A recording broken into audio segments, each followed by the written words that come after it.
I feel like a guiding principle this year has been, when in doubt, talk about anti-Semitism.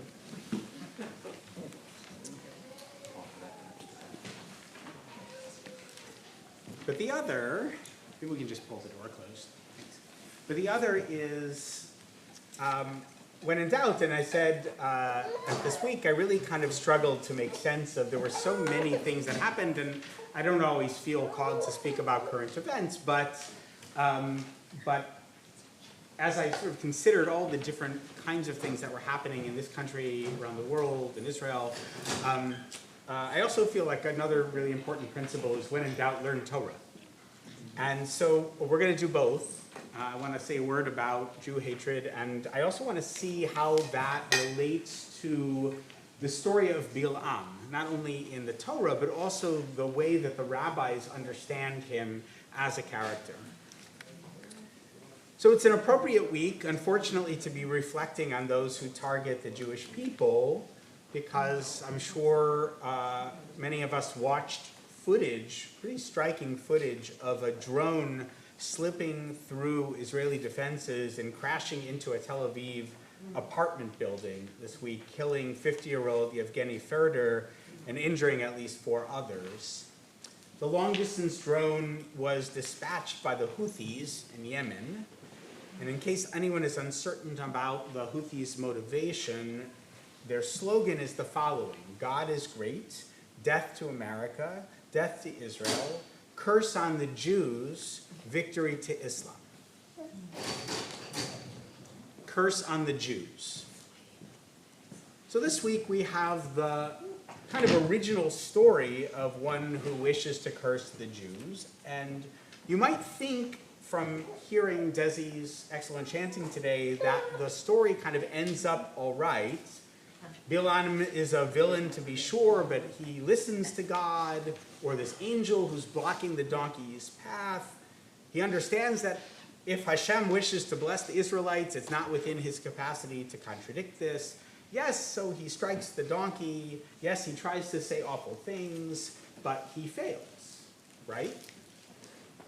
Maybe. There's a hint, actually, in the story that perhaps he does inflict some lasting harm. So at the end of his tale, it says, "Vayakom Bilaam, vayelech vayashav limkomo," that Bilaam got up and he went to his place, right? He dwelt in his place. And the very next thing that happens is the plague of Baal Peor, something that the Torah blames Bilaam for in chapter 31 of Numbers. And remember that Bilaam doesn't escape unscathed in the end. In Parashat Matot, in a couple of weeks, in the war against the Midianites, it says they slew the kings of Midian, Evi, Rechem, Tsur, Hur, and Reva, the 5 kings of Midian. And then it says, Ve'et Bilaam ben Beor hargu becharov. And they also put Bilaam, son of Beor, to the sword.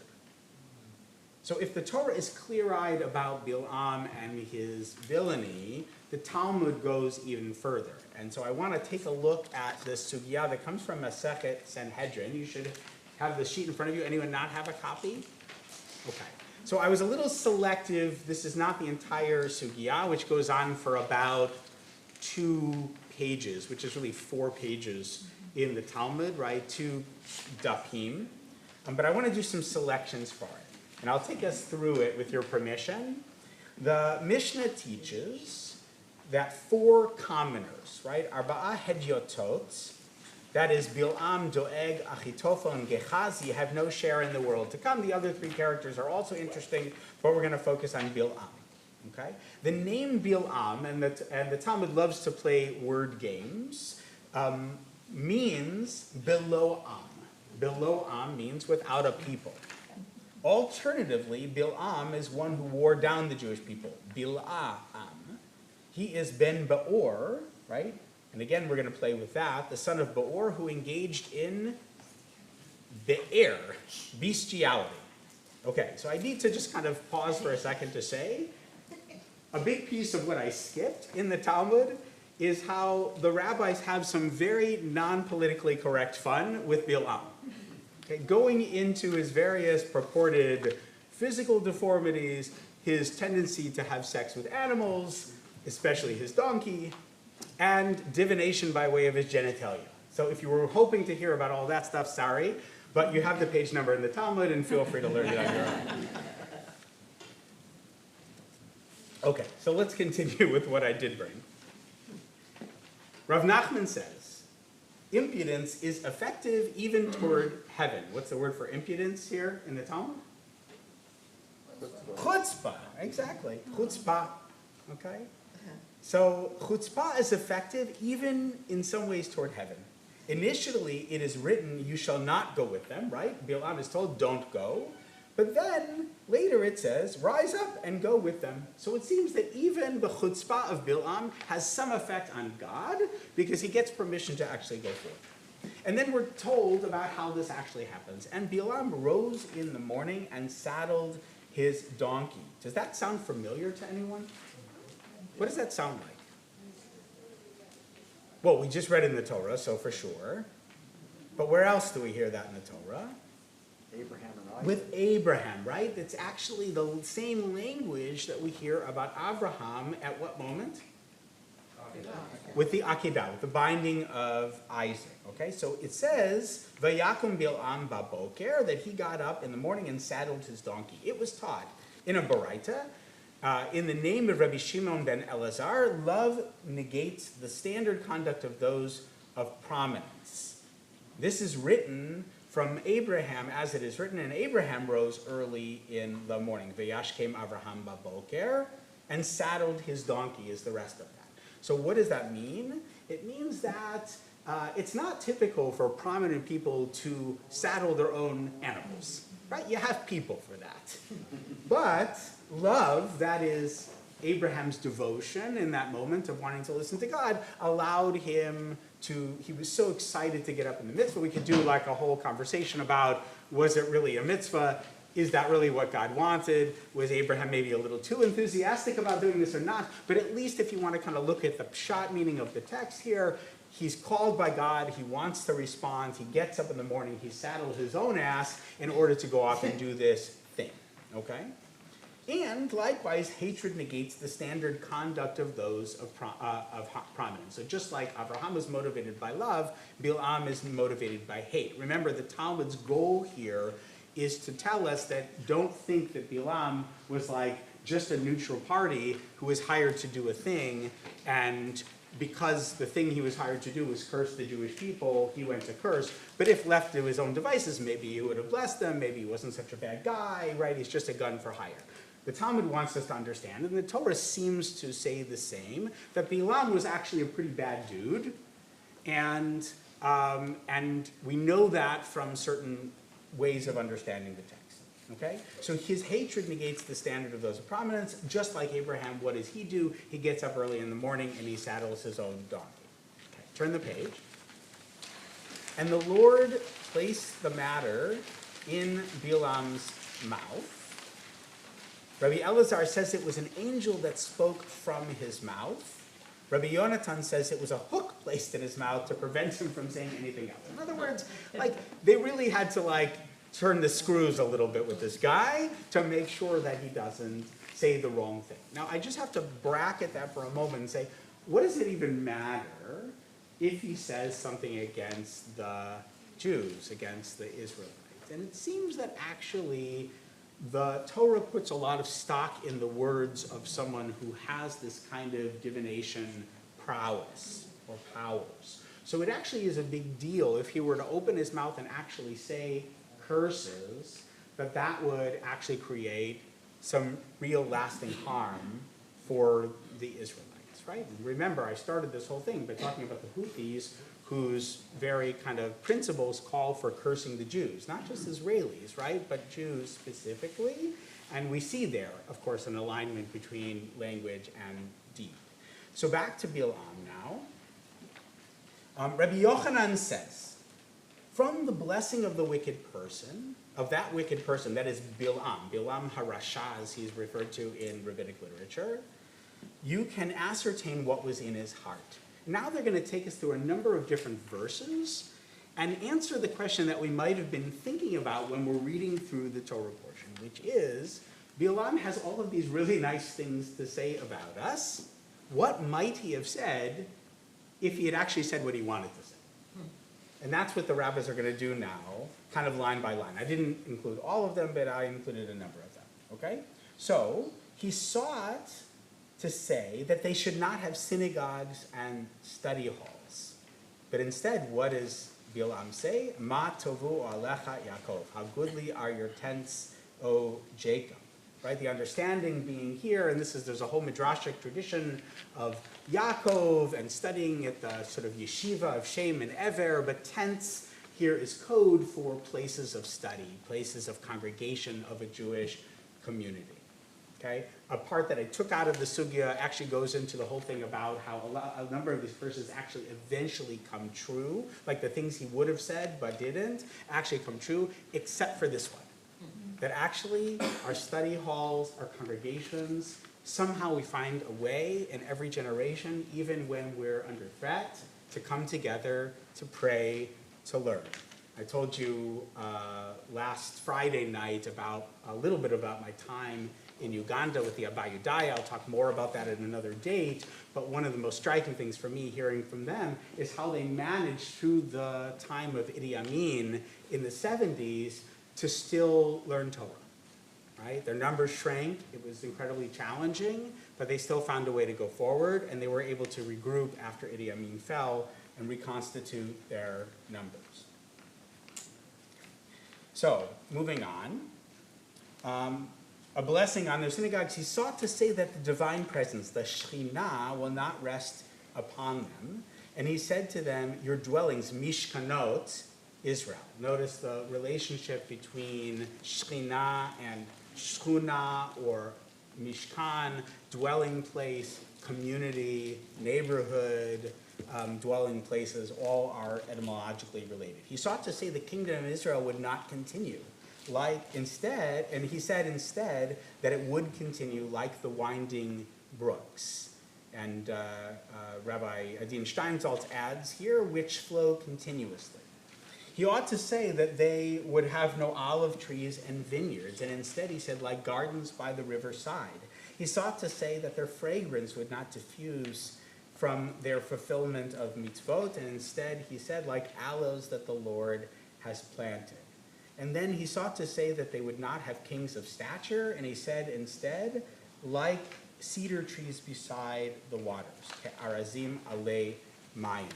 Okay, that's important, that line about cedar trees, as you'll see in a moment. So we can turn to the next page. Rabbi Shmuel bar Nachmani says, that Rabbi Yonatan says, what is the meaning of that which is written, faithful are the wounds of a friend, but the kisses of an enemy are importunate, right? Hateful. So what does that mean?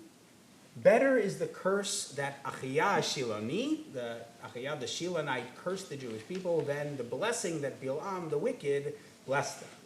Okay? Who is Achiyah Shiloni? He lives during the time of King Solomon, and he ends up predicting the rise of King Jeroboam, who is understood to be a wicked king. In other words, he's from the Jewish community, but he's saying things that we may not want to hear, as opposed to the blessing of an outsider, certainly someone who's coming to do us harm, and who says things that may, on the surface, actually sound kind of nice. That's the contrast that the Talmud is trying to lay out for us. Okay? So, Achiyah HaShiloni cursed Israel with a reed. As it is stated, for the Lord shall smite Israel as a reed is shaken in water. What does that mean? There is an aspect of blessing in that curse. As he was saying, that they will be just like a reed that stands in a place near water, as the water sustains it and its stalk.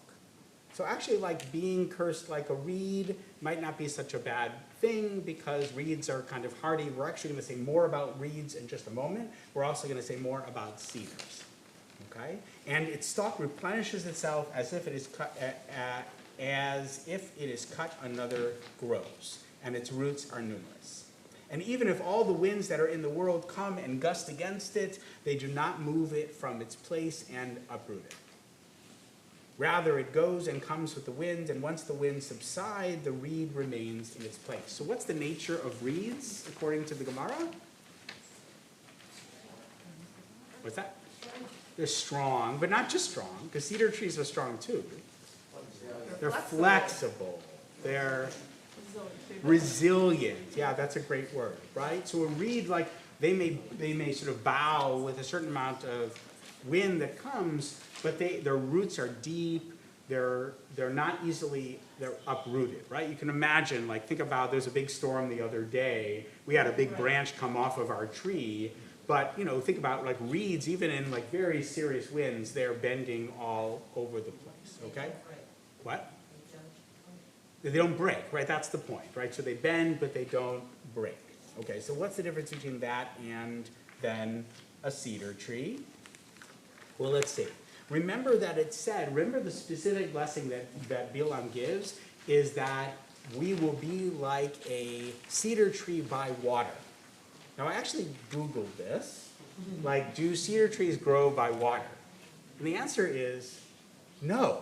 Actually, cedar trees don't do well with a lot of water. It actually rots their roots. You don't want a cedar tree to be by water. So why is it that Bilaam is giving this ostensible blessing, which is that you should be like a cedar tree, or maybe that your leaders should be like cedar trees growing by water? And that's the point that the Gemara here wants to make. Bilaam the wicked blessed them with a cedar, just like a cedar that does not stand in a place near water, and its roots are few relative to its height, and its trunk does not replenish itself, meaning if you were to take a trunk out of it, it's not like it just regrows in the same way that sort of reed system regrows. As if it is cut, it doesn't grow back. And even if all the winds that are in the world come and gust against it, they do not move it from its place. But if there's what's called a ruach dromit, right, a really strong wind coming from the south that gusts, it does knock over a cedar tree and overturns it on its face. Okay? What's the difference between reeds and cedars? Reeds are flexible, they bend, they don't break, even in really strong winds. Trees, especially cedar trees, are really strong, but they need to be planted in the right kind of soil. And if a really strong wind comes along, it's going to uproot the cedar tree. That's the difference between the two. Maybe the blessing that we thought was a blessing is actually not such a blessing after all. And here we have like a beautiful kind of nechemta, a little pivot here to like what is the power of the reed.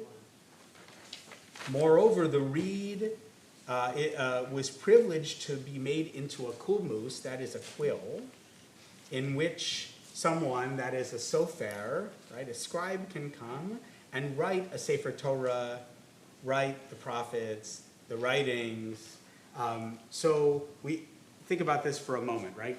How do you then take this instrument that was meant to be the symbol of a curse, at least according to Achiyah Shiloni, but actually is a blessing in disguise, and remind ourselves, like, what do we do with that? We actually take it and use the reed to turn it into a quill, and then the quill might be used to write a Sefer Torah, to write the other books of Tanakh.